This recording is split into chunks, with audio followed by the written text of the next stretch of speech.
الحمد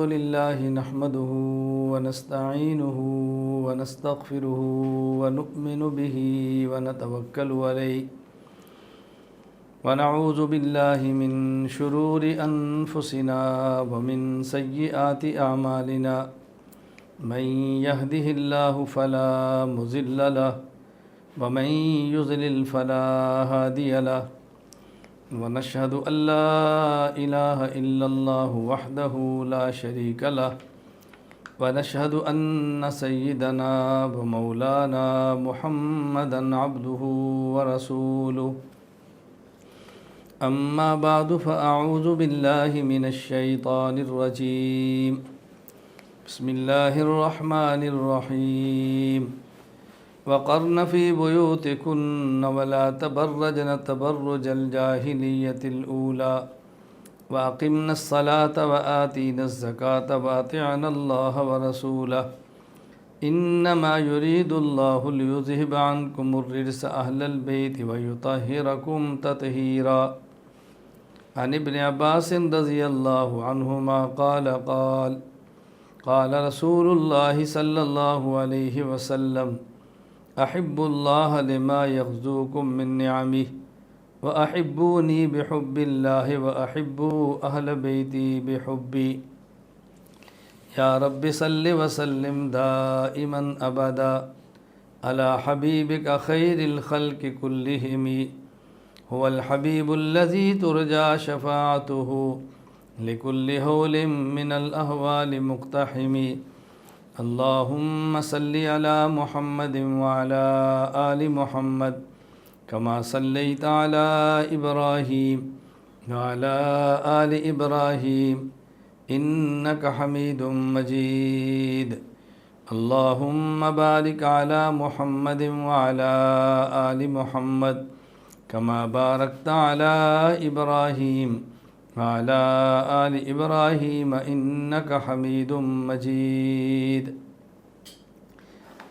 اللہ تعالیٰ نے حضور اکرم صلی اللہ علیہ وسلم کو خاتم النبیین بنا کر مبعوث فرمایا۔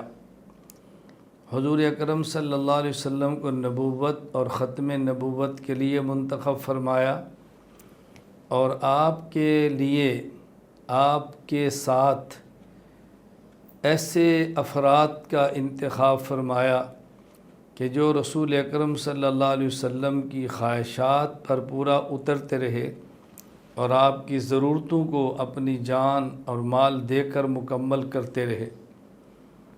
رسول اکرم صلی اللہ علیہ وسلم کے دور میں آپ پر ایمان لا کر آپ کی مجلس اور صحبت میں بیٹھنے والے افراد کو بنیادی طور پر 3 قسموں میں تقسیم کیا جا سکتا ہے۔ نمبر 1، اصحاب پیغمبر صلی اللہ علیہ وسلم۔ نمبر 2، ازواج پیغمبر صلی اللہ علیہ وسلم۔ نمبر 3، آل پیغمبر صلی اللہ علیہ وسلم۔ اس کی بنیادی وجہ حضور اکرم صلی اللہ علیہ وسلم کی 3 خواہشات اور 3 ضرورتیں تھیں۔ نمبر 1، آپ کا دین دنیا میں ہر شخص تک پہنچے، عرب و عجم میں پہنچے، کچے پکے گھر میں پہنچے، بر و بحر میں پہنچے۔ یہ آپ کی خواہش اور ضرورت تھی۔ آپ کی دوسری خواہش اور ضرورت، آپ کی جلوت کی زندگی باہر آئے، آپ کی خلوت کی زندگی باہر آئے، نجی زندگی کو لوگ دیکھیں، چونکہ رسول اللہ صلی اللہ علیہ وسلم ہمارے لیے ایسے اسوہ حسنہ ہیں کہ ہم نے نجی اور ذاتی زندگی کو بھی آپ کی زندگی کے مطابق بنانے کی کوشش کرنی ہے۔ آپ کی تیسری ضرورت اور خواہش کہ آپ کا دین دنیا میں پھیلا، آپ کے گھر کے معاملات باہر پہنچے۔ اب تیسری خواہش اور ضرورت کہ اللہ کے راستے میں شہید ہو جائیں۔ رسول اکرم صلی اللہ علیہ وسلم کی ایک خواہش اور ضرورت کہ آپ کا دین کچے اور پکے گھر تک پہنچے، بحر و بر میں پہنچے اور عرب و عجم میں پہنچے۔ اس ضرورت اور خواہش کو جن افراد نے پورا کیا وہ اصحاب پیغمبر ہیں۔ آپ کی خواہش اور ضرورت کہ آپ کی خلوت باہر جلوت تک پہنچے، نجی زندگی کو لوگ دیکھیں اور گھر کے معاملات کو باہر لوگ بطور نمونہ کے اختیار کریں۔ مردوں عورتوں کے نبی ہیں، آپ کی خواہش اور ضرورت پوری فرمائی ازواج پیغمبر صلی اللہ علیہ وسلم نے۔ آپ کی تیسری خواہش اور ضرورت کہ دین دنیا میں پھیلا، دین دنیا میں دیگر ادیان پر غالب آیا اور آپ کے اندر کی زندگی باہر آئی۔ اب جی چاہتا ہے کہ میں اللہ کے راستے میں قتل ہو جاؤں، شہید ہو جاؤں۔ آپ نے قسم اٹھا کر فرمایا والذی نفس محمد بیدی لوددت ان اقتل فی سبیل اللہ، اس ذات کی قسم جس کے قبضے قدرت میں میری جان ہے، میری خواہش ہے میں اللہ کے راستے میں قتل کر دیا جاؤں۔ اب کفار کی تمنا اور آرزو ہے قتل کر دیں، آپ کی تمنا آرزو ہے شہید ہو جائیں۔ اگر کافر آپ کو قتل کر دیتے تو آپ کی خواہش پوری ہوتی، لیکن کفار کی آنکھیں بھی ٹھنڈی ہوتی۔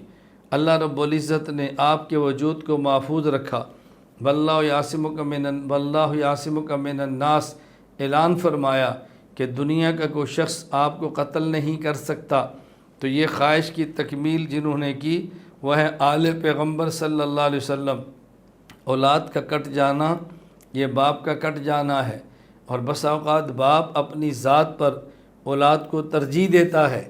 اگر گھر میں ڈاکو آئیں، کوئی حملہ آور آئیں اور اولاد کو قتل کرنا چاہیں تو والدین کہتے ہیں ہمیں مار دو، ہماری اولاد کو چھوڑ دو۔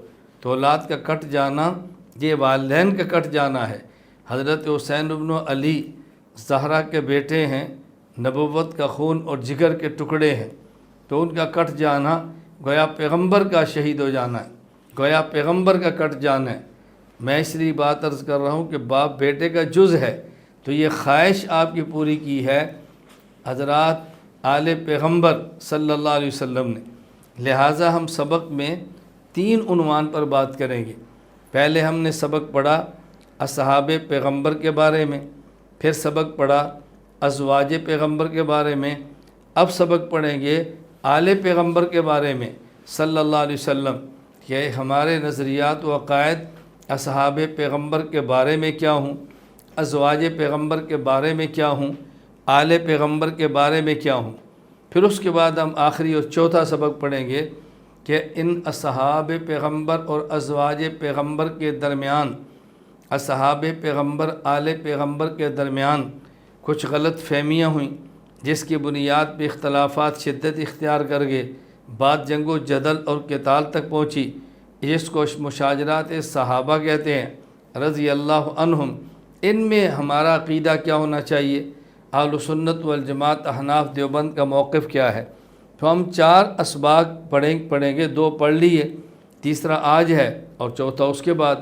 میں تمام احباب سے گزارش کروں گا وقت نکال کے ان 4 عنوانات پہ گفتگو کو سنیں اور اس گفتگو کو پڑھیں، تاکہ ہمیں پتہ چلے کہ ہمارے کیا عقائد ہونے چاہیے اصحاب پیغمبر کے بارے میں، ازواج پیغمبر کے بارے میں، آل پیغمبر کے بارے میں اور مشاجرات صحابہ کے بارے میں رضی اللہ تعالی عنہم۔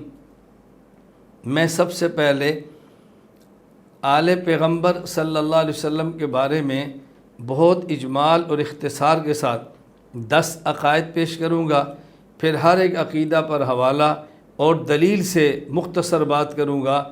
اللہ ہمیں بات سمجھنے کی توفیق عطا فرمائے۔ یہاں ہم آل پیغمبر کی بات کرتے ہوئے اہل بیت پیغمبر کو عنوان قائم کریں گے۔ کیوں؟ اس لیے کہ عام طور پہ اہل بیت اور آل میں فرق کیا جاتا ہے۔ اہل بیت میں بیوی بھی ہے اور آل میں اولاد ہے، تو ہم ان کو اکٹھا کر لیتے ہیں کہ مقصود پیغمبر کی اولاد کا تذکرہ بھی ہے، لیکن یہ سمجھانا ضروری ہے کہ جب اہل بیت کا لفظ بولا جائے تو اس سے مراد کیا ہوتا ہے۔ کیا اس سے مراد صرف پیغمبر کی اولاد ہے، یا پیغمبر کی ایک بیوی ہے، یا پیغمبر کی ساری بیویاں، اولاد اور داماد اور بیٹیاں سب شامل ہیں، اور آگے ان کی اولاد بھی شامل ہے۔ اس حوالے سے میں عرض کرنا چاہتا ہوں، اہل بیت رضی اللہ عنہم کے متعلق 10 عقائد اہل سنت والجماعت احناف دیوبند کا جو موقف ہے وہ میں آپ کی خدمت میں کھول کے پیش کرنے لگا ہوں۔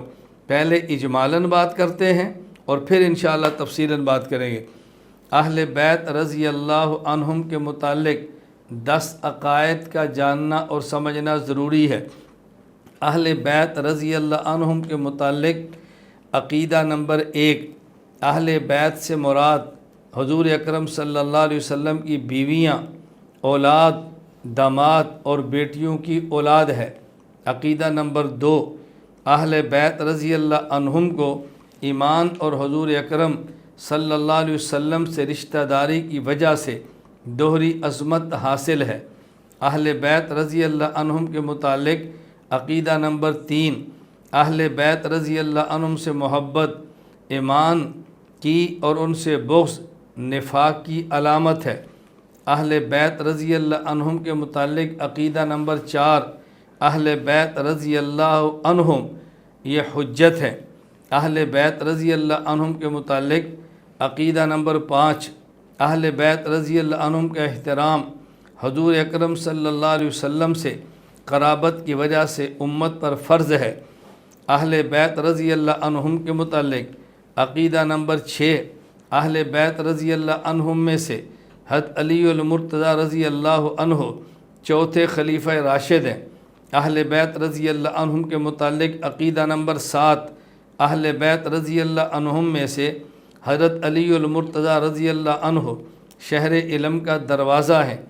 اہل بیت رضی اللہ عنہم کے متعلق عقیدہ نمبر 8، اہل بیت رضی اللہ عنہم میں سے حضرت حسن رضی اللہ عنہ اور حضرت حسین رضی اللہ عنہ جنتی جوانوں کے سردار ہیں۔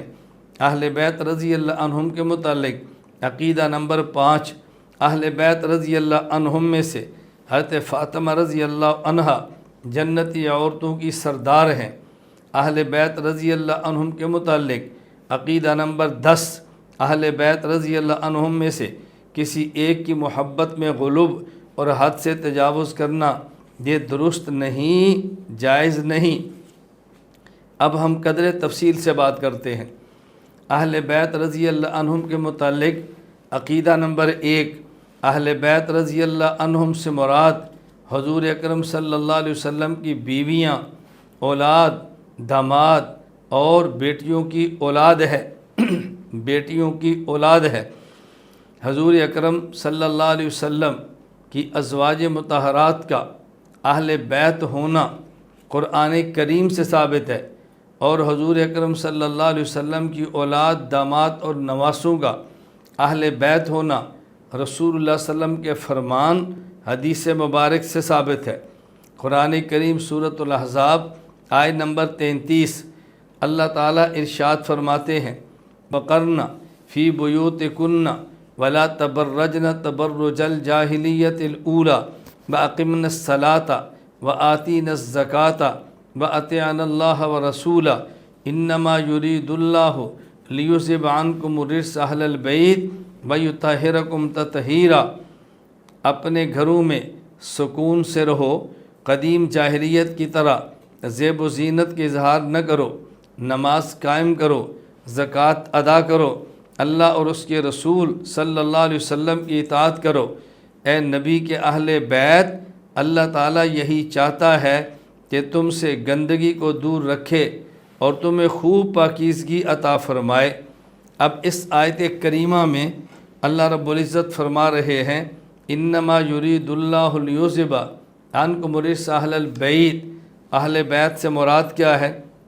امام ابو جعفر محمد بن جریر طبری رحمہ اللہ تعالی، وفات 310 ہجری، جامع البیان المعروف التفسیر الطبری، اس میں اس سورۃ الاحزاب آیت نمبر 33 کے تحت ارشاد فرماتے ہیں، ان القمۃ قال کان اکرمۃ ینادی فی السوق انما یرید اللہ لیذھب عنکم الرجس اہل البیت ویطہرکم تطہیرا، قال نزلت فی نساء النبی صلی اللہ علیہ وسلم خاصۃ حضرت اکرمہ رحمہ اللہ تعالی بازار میں اونچی آواز سے اعلان فرماتے اور منادی کیا کرتے تھے کہ یہ جو آیت کریمہ ہے انما یرید اللہ لیذھب عنکم الرجس اہل البیت ویطہرکم تطہیرا، یہ رسول اللہ صلی اللہ علیہ وسلم کی ازواج مطہرات کے بارے میں ہے۔ امام ابو الفدا اسماعیل بن عمر بن کثیر القریشی رحمہ اللہ، وفات 774 ہجری، سورۃ الاحزاب آیت نمبر 33 کے تحت تفسیر القرآن الکریم میں لکھتے ہیں وَهَذَا نَصٌّ فِي دُخُولِ أَزْوَاجِ النَّبِيِّ صلی اللہ علیہ وسلم فی اہل البیت ہاہنا لأنہن سبب نزول هذه الآیہ، یہ آیت واضح دلیل ہے کہ ازواج مطہرات رضی اللہ تعالی عنہن اہل بیت میں داخل ہیں، کیونکہ اس آیت کا شان نزول ہی ازواج مطہرات رضی اللہ تعالی عنہن ہیں۔ امام ابو الحسن مسلم بن حجاج القشیری رحمہ اللہ تعالی، وفات 261 ہجری، صحیح مسلم حدیث نمبر 6261، حضرت صفیہ بنت شیبہ فرماتی ہیں قالت عائشہ، حضرت عائشہ رضی اللہ تعالی عنہ نے فرمایا اب اس حدیث کی بنیاد پر ہم اولاد کو اہل بیت میں شامل کرتے ہیں، بیٹیاں اہل بیت میں شامل کرتے ہیں، داماد اہل بیت میں شامل کرتے ہیں، اور آگے نواسے ان کو اہل بیت میں شامل کرتے ہیں۔ خرج النبی صلی اللہ علیہ وسلم غداتن بالیہ مرت مرحل من شعر اسود، رسول اکرم صلی اللہ علیہ وسلم ایک دن گھر سے باہر تشریف لائے، آپ کے اوپر بہت خوبصورت چادر تھی، اور فجاء الحسن بن علی فادخلہ، حضرت حسن بن علی رضی اللہ تعالی عنہ تشریف لائے، فادخلہ، ان کو رسول اکرم صلی اللہ علیہ وسلم نے اپنی چادر کے نیچے داخل کیا۔ ثم جاء الحسین فدخل معہ، حضرت حسین آئے، وہ بھی چادر میں داخل ہو گئے رضی اللہ عنہ۔ ثم جاءت فاطمہ فادخلہا، پھر حضرت فاطمہ آئی، ان کو بھی چادر کے نیچے داخل کیا۔ ثم جاء علی فادخلہ، حضرت علی آئے، ان کو بھی چادر کے نیچے لیا۔ پھر آپ نے فرمایا انما یرید اللہ لیذھب عنکم الرجس اہل البیت ویطہرکم تطہیرا، یہ آیت تطہیر آپ نے پڑھی کہ اللہ چاہتے ہیں کہ تمہارے اہل بیت کو یہ ہمیشہ گندگی ان سے دور رکھیں۔ تو اب یہ آیت حدیث میں ہے، آپ نے آیت پڑھی اور آپ نے اپنی اولاد کو اہل بیت میں شامل کیا، تو اولاد کا اہل بیت ہونا یہ حدیث مبارک کی بنیاد پر ہے۔ ازواج مطہرات کا اہل بیت میں شامل ہونا قرآن کریم کے الفاظ کی بنیاد پر ہے۔ اہل بیت رضی اللہ عنہم کے متعلق عقیدہ نمبر 2، اہل بیت رضی اللہ عنہم کو ایمان اور حضور اکرم صلی اللہ علیہ وسلم سے رشتہ داری کی وجہ سے دوہری عظمت حاصل ہے۔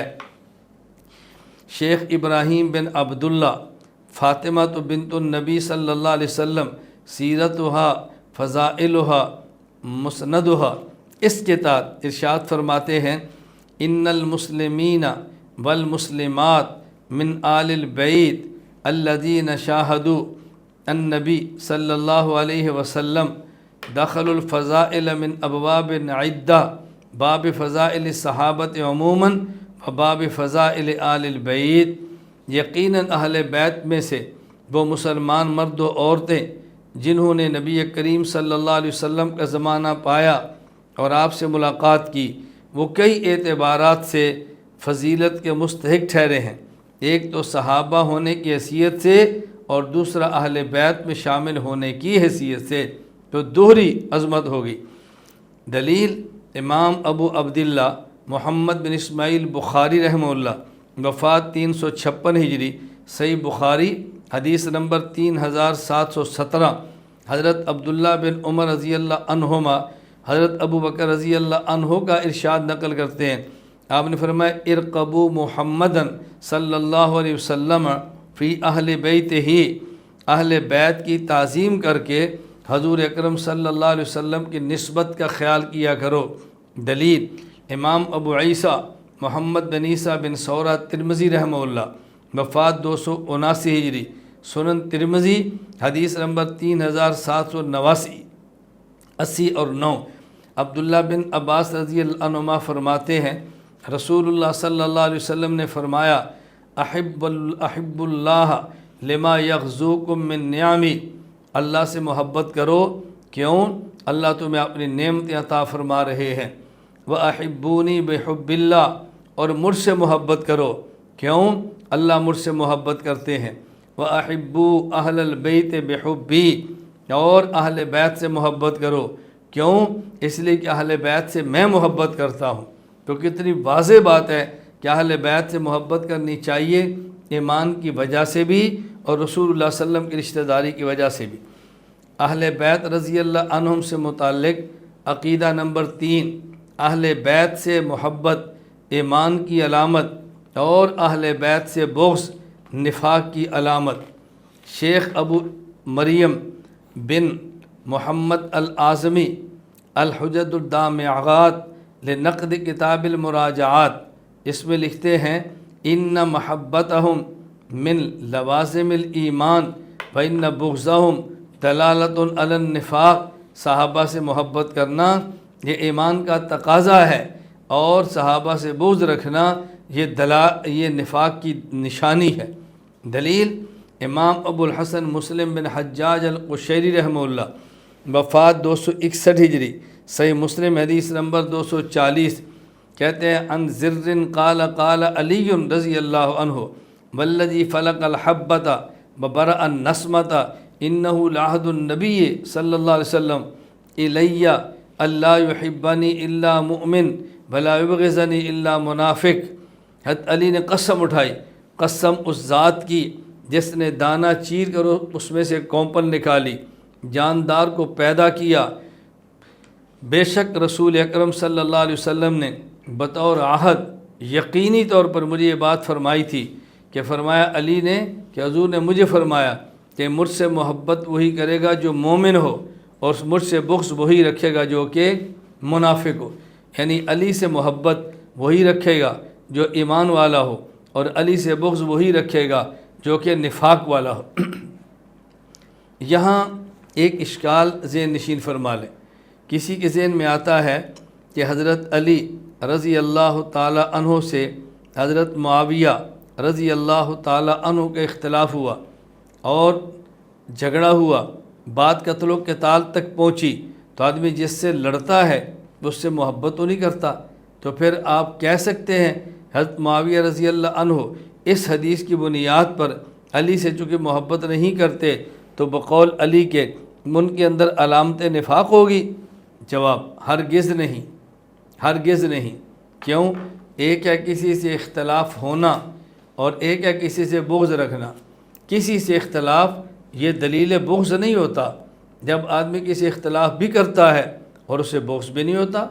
ماں بیٹے کا اختلاف ہوتا ہے، بیوی شوہر کا اختلاف ہوتا ہے، بھائی بھائی کا اختلاف ہوتا ہے، لیکن ان میں بغض نہیں ہوتا۔ بغض ہونا اور بات ہے اور باہمی اختلاف ہونا اور بات ہے۔ حضرت میر معاویہ رضی اللہ عنہ تو صراحتاً فرماتے ہیں علی مجھ سے افضل ہے، حضرت علی کی عظمت کے قائل ہیں، وہ تو علی کی خلافت کو بھی اپنے زیادہ بہتر مانتے ہیں، فرماتے ہیں میرا جھگڑا وہ قتل عثمان کا ہے۔ اس پر مزید آگے گفتگو ہوگی۔ خلاصہ یہ ہے کہ اختلاف یہ دلیل نفاق نہیں ہوتا، یہ دلیل بغض نہیں ہوتا۔ اللہ میں بات سمجھنے کی توفیق عطا فرمائے۔ دلیل امام ابو بکر احمد بن حسین بن علی بن موسیٰ البیہقی رحمہ اللہ، وفات 458 ہجری، شعب الایمان حدیث نمبر 1420۔ حضرت ابو لیلہ کہتے ہیں رسول اللہ صلی اللہ علیہ وسلم فرمایا لا یؤمن عبد حتی اکون احب الیہ من نفسی، تو کوئی بندہ کامل مومن نہیں ہو سکتا جب تک کہ میں اسے اس کی جان سے زیادہ محبوب نہ ہو جاؤں۔ وَيَكُونَ اِطْرَتِي أَحَبَّ إِلَيَّ مِنْ اِطْرَتِهِ، اور میری اولاد اسے اپنی اولاد سے زیادہ عزیز نہ ہو۔ وَتَكُونُ ذَاتِي أَحَبَّ إِلَيْهِ مِنْ ذَاتِهِ، اور میری ذات اسے اس کی اپنی ذات سے زیادہ محبوب نہ ہو۔ وَيَكُونَ أَهْلِي أَحَبَّ إِلَيْهِ مِنْ أَهْلِي، اور میرے اہل یعنی میرے اہل بیت، میرے اہل یعنی میرے اہل بیت اس کے اپنے اہل گھر والوں سے